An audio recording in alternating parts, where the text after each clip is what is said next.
আরে বাহ, অপু বিশ্বাসের বিশাল বড় কামব্যাক। আমি দেখি যে বড় বড় চলচ্চিত্র তারকারা বিশাল বড় বড় কাজ নিয়ে কামব্যাক করে, কিন্তু অপু বিশ্বাস দীর্ঘদিন পরে আবারও সোশ্যাল মিডিয়াতে কামব্যাক করলো গরুর রচনা লিখে। গরুর রচনা লিখে তোপের মুখে পড়লো অপু বিশ্বাস, সেটা আবার বুবলির ভক্তদের। একটা অপু বিশ্বাস শাকিব খান ছাড়া জিরো, এটা কি আপনারা বলতে পারবেন? এই কথাটা কি বলার সাহস আছে? হ্যাঁ, এই কথাটা বলার সাহস আমার আছে, কারণ আমি বলছি অপু বিশ্বাসের দীর্ঘ একটা স্ট্যাটাসের কথা। যেই স্ট্যাটাসে অপু বিশ্বাস ভক্তদেরকে বলেছে আপনারা কাদা ছোড়াছুড়ি করবেন না, আপনারা অহেতুক কোনো তর্ক বিতর্কে জড়াবেন না, যাদের সাথে তর্ক বিতর্কে জড়াবেন তারা হচ্ছে ফকির, আর অপু বিশ্বাসের ভক্তরা তারা হচ্ছে বড় লোক, আভিজাত্যে ঘেরা, তাদের একটা ব্যক্তিত্ব সম্পন্ন ব্যাপার রয়েছে। এক কথায় অপু বিশ্বাসের ভক্তরা বিশাল বড় একটা সোসাইটির মানুষ, ফ্যান বেস, তাদের ভেতরে শিক্ষিত এবং বড় বড় সরকারি চাকুরিবিদ কিংবা বড় বড় গবেষক রয়েছে অপু বিশ্বাসের ভক্তদের মধ্যে। আর বুবলির ভক্ত তথা অপু বিশ্বাস যাদেরকে বুঝিয়েছে তারা হচ্ছে অশিক্ষিত। এক কথায় আমি সরাসরি বলে দিচ্ছি যে তর্কিত হয় অপু বিশ্বাস এবং মানে বুবলির ভক্তদের মধ্যে, তাহলে বুবলির ভক্তরা মূর্খ, তাই তো? কথার মধ্যে এরকমটাই বুঝিয়েছে। এখন আমি আপনাদেরকে বলি যে অপু বিশ্বাস যেহেতু বুঝিয়েছে যে তিনি কাজের মাধ্যমে পরিচিতি পেয়েছে, কাজের মাধ্যমে অপু বিশ্বাস দর্শকের কাছে ভালোবাসা পেয়েছে। এখন আপনারা একটা কাজ দেখান শাকিব খানের বাইরে অপু বিশ্বাসের, যে অপু বিশ্বাস সেই কাজটি দিয়ে হাইলাইট হয়েছে কিংবা নিজের যোগ্যতাতে তিনি নিজে দর্শকের কাছে ভালোবাসাটা অর্জন করতে পেরেছে। কথা কিন্তু যুক্তি সহকারে বলতে হবে, লজিক দিয়ে বলতে হবে। অপু বিশ্বাস দীর্ঘদিন পরে সোশ্যাল মিডিয়াতে কেন, কি জন্য এরকম একটা দীর্ঘ স্ট্যাটাস দিল, সেটা কিন্তু প্রশ্নের সম্মুখীন। সোশ্যাল মিডিয়াতে আমরা অপু বিশ্বাসকে নিয়ে কোনো অ্যাক্টিভিটি কিংবা অপু বিশ্বাসকে নিয়ে কোনো কাদা ছড়াছড়ি এখন পর্যন্ত আমরা দেখতে পাইনি। চিত্রনায়িকা বুবলি কিন্তু এখন আড়ালে, তিনি আমেরিকায় রয়েছে, কিন্তু হঠাৎ অপু বিশ্বাসের এমন রচনা কিংবা এমন লেখাকে বুবলির ভক্তরা যেটা বলেছে সেটি হচ্ছে গরুর রচনা লিখেছে অপু বিশ্বাস। তো অপু বিশ্বাসের স্ট্যাটাসটা এরকম ছিল যে তিনি যেটা বোঝাতে চাচ্ছিল যে অপু বিশ্বাস অনেক বড় মাপের একজন অভিনেত্রী, তাই তো? হ্যাঁ, এটাই তো বুঝিয়েছে নাকি? আচ্ছা, এই স্ট্যাটাসটা একটু আমরা দেখবো, তারপরে কথা বলবো, আরো বিস্তারিত বলবো।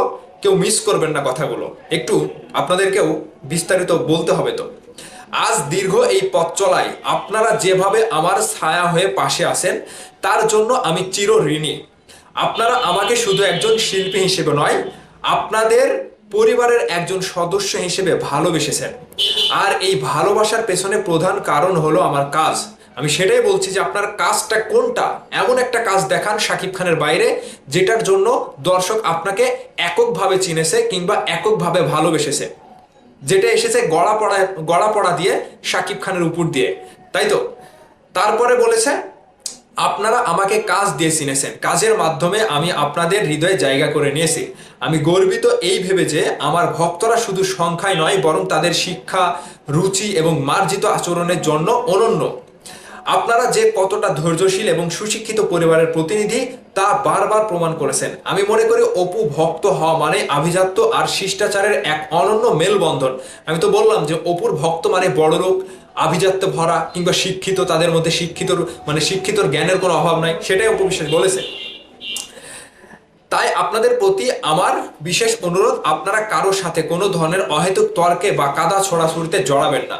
মনে রাখবেন, যারা নিজেদের কাজ বা অর্জন দিয়ে আলোচনায় থাকতে পারে না তারাই অন্যের পরিবার নিয়ে চর্চা করে বা আজে বাজে পোস্ট করে গুরুত্ব পাওয়ার চেষ্টা করে।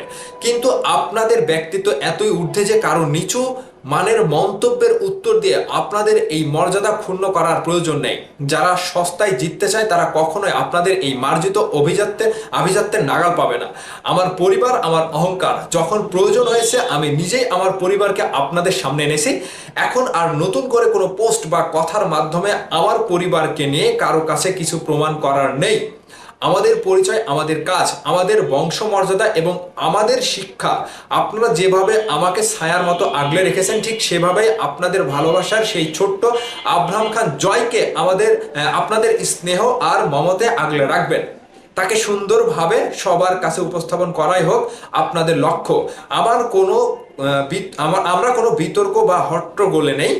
আমরা আছি ভালোবাসা আর কাজের গৌরবে। আপনারা শান্ত ও হাসি খুশি থাকুন, কারণ আপনাদের এই মার্জিত রূপটি আমার সবচেয়ে বড় শক্তি। সবাই ভালো থাকুন, সুস্থ থাকুন। এই লেখাগুলো পড়ে তো আমি বলছি যে অপু বিশ্বাসের হঠাৎ কি এমন হলো যে অপু বিশ্বাস নিজের সন্তানকেও বলেছে যে জয়কে আপনারা ভালোবাসে আগলে রাখবেন। এখন আমি একটা কথা বলি, এই কথাটা বললে ভুল হবে হয়তো, নাকি সঠিকই হবে আমি বুঝতেছি না। একটা অপু বিশ্বাস আব্রাহাম খান জয়ের মা। এখন অপু বিশ্বাস আব্রাহাম খান জয়ের মা, তাহলে শাকিব খানকে আমি যতটুকু বুঝি যে অপু বিশ্বাস যদি জয়ের মা নাও থাকে, শুধুমাত্র শাকিব খান তার সন্তান, মানে শাকিব খানের সন্তান যদি থাকে আব্রাহাম খান জয়, তারপরেও অপু বিশ্বাসের থেকে বেশি ভালোবাসবে জয়কে মানুষ শাকিব খানের সন্তান হিসেবে। এখানে অপু বিশ্বাসের এই যে পথের পেঁচালির মতো পেঁচাল পাড়া কিংবা এত রচনা লেখা, এগুলোর কোনো যুক্তি নেই তো। হঠাৎ করে অপু বিশ্বাস কেনই বা এরকম পোস্ট করলো আমি বুঝলাম না। তিনি কাকে মেনশন করলো? বুবলির ভক্তদেরকে? বুবলির ভক্তরা অপু বিশ্বাসের ভক্তদের সাথে তর্কিতে জড়ায়, কিংবা বুবলির ভক্তরা নিজেদেরকে মেলে ধরতে চায়, কিংবা বুবলি কাজের মাধ্যমে না কিংবা পরিবারের মাধ্যমে না, তিনি নিজেকে অপু বিশ্বাসের সাথে জড়িয়ে তর্ক বিতর্কে জড়িয়ে নিজেকে প্রমাণ দিতে চায় বারবার। এই যে এই কথাগুলো অপু বিশ্বাস অনেকদিন আগে থেকে বলছিল, বলতে বলতে কোথায় যেন একটা তাল কাটা হয়ে যায়।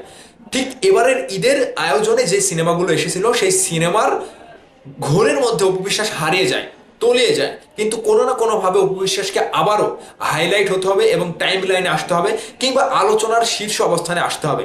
এই জন্যই কি অপু বিশ্বাসের এরকম একটা পোস্ট, দীর্ঘ পোস্ট? আমি বুঝছি না। এটা নিয়ে অনেকে বলছে যে অপু বিশ্বাস গরুর রচনা লিখেছে অনেকদিন পরে, আর অপু বিশ্বাস ভক্তরা অনেক বড়। এর মানেটা কি আপনারাই বলবেন।